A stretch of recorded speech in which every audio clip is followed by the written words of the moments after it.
Habang papalapit ang eleksyon, nadadagdagan din ang mga kandidatong pinagpapaliwanag ng COMELEC dahil sa umano'y vote buying at ibang posibleng paglabag.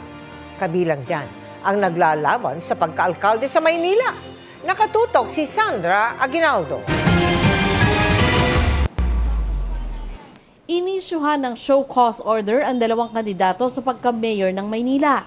Sina dating Mayor Isko Moreno Dumagoso na ayon sa COMELEC ay namigay umano ng 3,000 pesos sa mga guro at Samuel Versosa na namigay umano ng goods na may pangalan niya.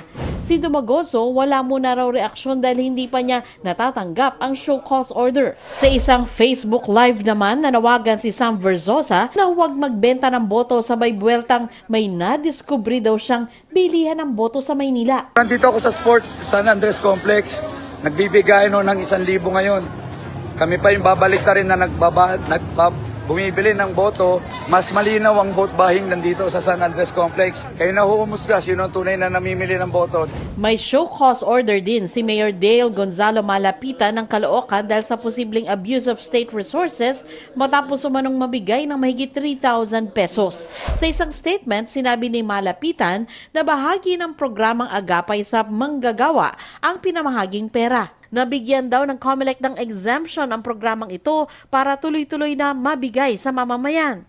Ibinahagi niya ang kopya ng dokumento mula sa COMELEC. Naisyuhan din ng show cause order si Baybay City Leyte mayoral candidate Marilu Baligod at si Levito Baligod na kandidato sa pagkakongresista. Dahil sa pagsasagawa ng raffle, kalakip ng kanilang mga mukha at pangalan sa mga papremyo. Pagpapaliwanagin din ng COMELEC si Sangguniang Bayan member Jerry Jose dahil sa pamimigay umano ng buhay na baboy sa mga botante.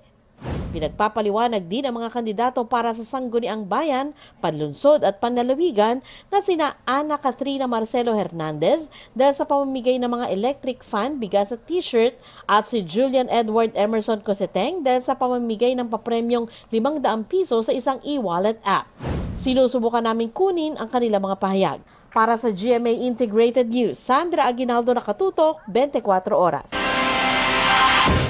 Itinanggi ni congressional candidate Levito Baligod ang aligasyong vote buying. Anya, hindi niya alam kung ano ang naging basihan nito. Dagdag pa niya, hihintayin muna ang kopya ng show cause order para masagot ito ng maayos.